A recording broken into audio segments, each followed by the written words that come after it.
ಈ ಬಾರಿ ಎಸ್ಡಿಪಿಐಗೆ ಮತ ನೀಡ್ತೇವೆ ಅನ್ನುವಂತ ಎಂದು ಹೇಳುವಂತ ಧೈರ್ಯವನ್ನ ದಲಿತ ಸಮುದಾಯ ತೋರಿಸಬೇಕು. ನಿಮ್ಮನ್ನ, ನಿಮ್ಮ ಮಕ್ಕಳನ್ನ ತಲಾಂತರಾಂತರವಾಗಿ ಈಗಾಗಲೇ ಕಾಲಕ್ಕಾಯಿ ಶ್ರೀನಿವಾಸರವರು ಹೇಳಿದಾಗಿದೆ, ಇಲ್ಲಿರುವಂತಹ ಅತಿ ಕೆಳಮಟ್ಟದ ಕೆಲಸವನ್ನ ಮಾಡಲಿಕ್ಕೆ ಮಾತ್ರ ಇಲ್ಲಿರುವಂತಹ ಬಿಜೆಪಿ ಮತ್ತು ಕಾಂಗ್ರೆಸ್ ಶ್ರಮಿಸಿದೆ ಹೊರತು ನಿಮ್ಮ ಘನತೆಯನ್ನ, ಸ್ವಾಭಿಮಾನವನ್ನು ಎತ್ತಿರಲಿಕ್ಕೆ, ನಿಮ್ಮ ಭವಿಷ್ಯವನ್ನ ರೂಪಿಸಲಿಕ್ಕೆ, ನಿಮ್ಮ ಮಕ್ಕಳಿಗೆ ಶಿಕ್ಷಣವನ್ನು ಕೊಡಲಿಕ್ಕೆ ಇಲ್ಲಿರುವಂತಹ ಬಿಜೆಪಿ ಆಗಲಿ, ಇಲ್ಲಿರುವಂತಹ ಕಾಂಗ್ರೆಸ್ ಆಗಲಿ ಶ್ರಮಿಸಲಿಲ್ಲ ಅನ್ನೋದನ್ನ ಇಲ್ಲಿಯ ದಲಿತರು ಅರ್ಥ ಮಾಡಿಕೊಳ್ಳಬೇಕು.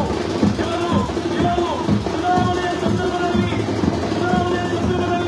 ಮಾತ್ರ ನಿಮ್ಮ ಮನಮಾಗಲಿಗಳಿಗೆ ಬರ್ತಾರೆ ಹೊರತು ಚುನಾವಣೆಯ ಸಂದರ್ಭದಲ್ಲಿ ಮಾತ್ರ ಇವರಿಗೆ ಅಂಬೇಡ್ಕರ್ ಅವರ ಹೆಸರುಗಳು, ಅಂಬೇಡ್ಕರ್ ಅವರ ಸಾಲುಗಳು ನೆನಪಾಗ್ತದೆ ಹೊರತು ಅದಕ್ಕಿಂತ ಉಳಿದ ಸಂದರ್ಭಗಳಲ್ಲಿ ಬಿಜೆಪಿಗೆ ಆಗಲಿ ಕಾಂಗ್ರೆಸ್ಗೆ ಆಗಲಿ ಇಲ್ಲಿರುವಂತಹ ದಲಿತರ ನೆನಪಾಗುವುದಿಲ್ಲ, ಇಲ್ಲಿರುವಂತಹ ದಲಿತರ ಮೀಸಲಾತಿ ನೆನಪಾಗುವುದಿಲ್ಲ.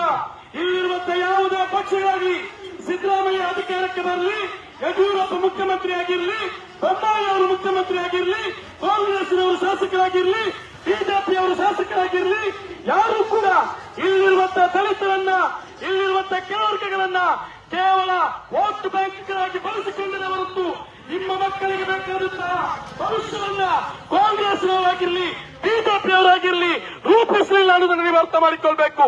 ಈಗ ಒಳ ಮೀಸಲಾತಿಯ ಬಗ್ಗೆ ಮಾತನಾಡ್ತಾ ಇದ್ದಾರೆ.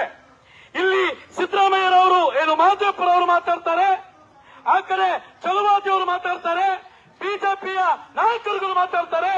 ಇವರು ಯಾರೂ ಕೂಡ ದಲಿತರಿಗೆ ಅಧಿಕಾರ ಇದ್ದಾಗ ಬಿಜೆಪಿ ಆಗಲಿ ಕಾಂಗ್ರೆಸ್ ಆಗಲಿ ಒಳ ಮೀಸಲಾತಿಯನ್ನ ನೀಡಲಿಲ್ಲ ಅನ್ನುವುದನ್ನ ಬಹಳ ಸ್ಪಷ್ಟವಾಗಿ ನೀವು ಅರ್ಥ ಮಾಡಿಕೊಳ್ಬೇಕು. ನೀವು 60-70 ವರ್ಷಗಳಿಂದ ಈ ದೇಶದಲ್ಲಿ ಈ ಓಟನ್ನು ಹಾಕ್ತಾ ಇದ್ದೀರಿ. ಕರ್ನಾಟಕದಲ್ಲಿ ಬಿಜೆಪಿಯು ಅಧಿಕಾರಕ್ಕೆ ಇಳಿದಿದೆ, ಕಾಂಗ್ರೆಸ್ ಕೂಡ ಅಧಿಕಾರಕ್ಕೆ ಬಂದಿದೆ. ಇವರು ಅಧಿಕಾರದಲ್ಲಿದ್ದಂತ ಒಂದೇ ಒಂದು ಸಂದರ್ಭದಲ್ಲಿ ದಲಿತರಿಗೆ ಒಳ ಮೀಸಲಾತಿಯನ್ನ ಕೊಡ್ಲಿಕ್ಕೆ ಇವರು ಮನಸ್ಸು ಮಾಡಿದ್ರೆ ಈಗ ಒಳ ಮೀಸಲಾತಿ ಇಲ್ಲಿರುವಂತಹ ಜನತೆಗೆ ಸಿಗ್ತಾ ಇತ್ತು, ದಲಿತರಿಗೆ ನ್ಯಾಯ ಸಿಗ್ತಾ ಇತ್ತು. ಆದ್ರೆ ಬಿಜೆಪಿ ಮತ್ತು ಕಾಂಗ್ರೆಸ್ ಕಳೆದ 60 ವರ್ಷಗಳಲ್ಲಿ ದಲಿತರಿಗೆ ವಂಚನೆಯನ್ನು ಮಾಡಿದ್ದ ಹೊರತು ನ್ಯಾಯವನ್ನು ಕೊಡಲಿಕ್ಕೆ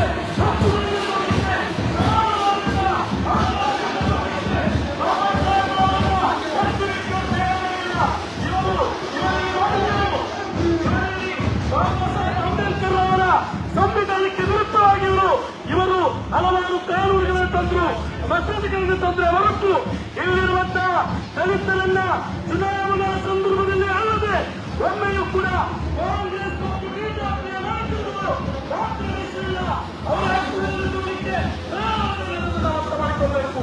ಹಾಗಾಗಿ दो भी पक्ष आने को पूरा वहां से भी पूरा वीडियो आ जाता है।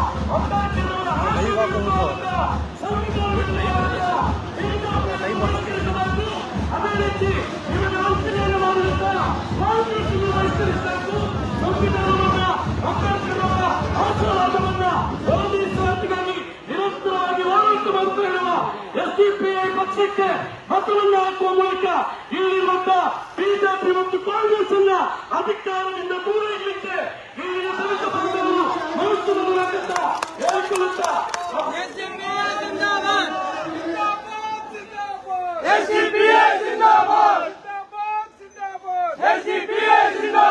ಧರ್ಮಸ್ಥಳದಲ್ಲಿ ದಿನೇಶ್ ಕನ್ನಾಡಿ ಅನ್ನುವಂತಹ ಒಬ್ಬ ಕೆಲವರ್ಗದ ದಲಿತ ಸಮುದಾಯದ ಒಬ್ಬ ವ್ಯಕ್ತಿಯನ್ನ ಬಿಜೆಪಿಯ ನಾಯಕರು ಒಳಗೊಂಡಂತೆ ಹೊಡೆದು ಸಾಯಿಸ್ತಾರೆ.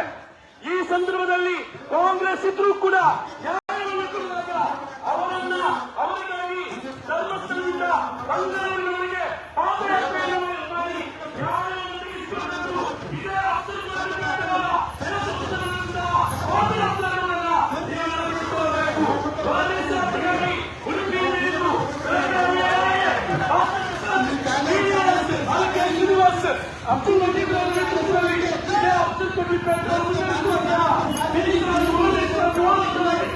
ದಲಿತರಿಗೆ ಬೇಕಾಗಿ ನ್ಯಾಯಕ್ಕಾಗಿ ಅರಿತುಕೊಳ್ಬೇಕು. ಕಾನೂನಿಗೆ ಅತ್ಯಾಚಾರ ಮಾಡಿಕೊಳ್ಳುವಂತಹ ಸಂದರ್ಭದಲ್ಲಿ ಶೋಷಣೆಯ ವಿಚಾರದಲ್ಲಿ ಅದೆಷ್ಟೋ ಹೋರಾಟಗಳಲ್ಲಿ ಸಕ್ರಿಯವಾಗಿ ದಲಿತರ ಪರವಾಗಿ ಹೋರಾಟ ಮಾಡಿದಂತಹ ಒಬ್ಬ ದೈಹಿಕ ಹೋರಾಟಗಾರ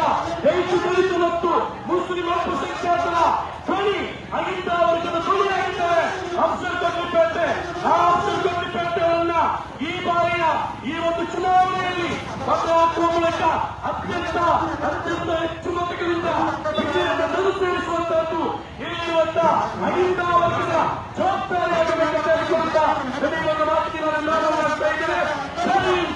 ಸಿಪಿಎಂ ದಲಿತರಿಗೆ ದ್ರೋಹ ಮಾಡಿದಂತಹ ಬಿಜೆಪಿ ತಿರಸ್ಕಾರ ಮಾಡಬೇಕಂತಕ್ಕಂಥ ಸಲಹೆಯನ್ನು ಕೊಟ್ಟಂತಹ ಎಸ್ಡಿಪಿಐನ ರಾಜ್ಯ ಕಾರ್ಯದರ್ಶಿ ಯುವ ಹೋರಾಟಗಾರ ಯುವಕರ ಕಣ್ಮಣಿಯಾಗಿರ್ತಕ್ಕಂಥ ನಮ್ಮ ರಿಯಾಜ್ ಕಡಬರವರಿಗೆ ಧನ್ಯವಾದಗಳು. ಬಂಧುಗಳೇ, ಅವರು ಹೇಳಿದಂಗೆ ಇವತ್ತು social democratic party of India ಇವತ್ತು ಶೋಕಿ ಮಾಡುವಂತಹ ಶೋಕಿಲಾಲಗಳಲ್ಲ ನಮ್ಮದು ಪಕ್ಷ. ಇವತ್ತು ಜನರಿಗೆ ಹೇಳೋದೊಂದು ಸಂವಿಧಾನವನ್ನೇ ಬದಲಾವಣೆಯನ್ನ ಮಾಡ್ತೀವಿ ಅಂತಕ್ಕಂಥ ಮಾತನ್ನು ಹೇಳಿದಂತ ಬಿಜೆಪಿ ಸಂವಿಧಾನವನ್ನ ಬದಲಾವಣೆ ಮಾಡ್ತೀವಿ ಅಂತಕ್ಕಂಥ ಹೇಳಿದ್ರು ಕೂಡ ಬಾಯಿ ಮುಚ್ಚಿಕೊಂಡಂತಹ ಕಾಂಗ್ರೆಸ್ ಎರಡು ಕೂಡ ಒಂದು ನಾಡಿನ ಎರಡು ಮುಖಗಳು.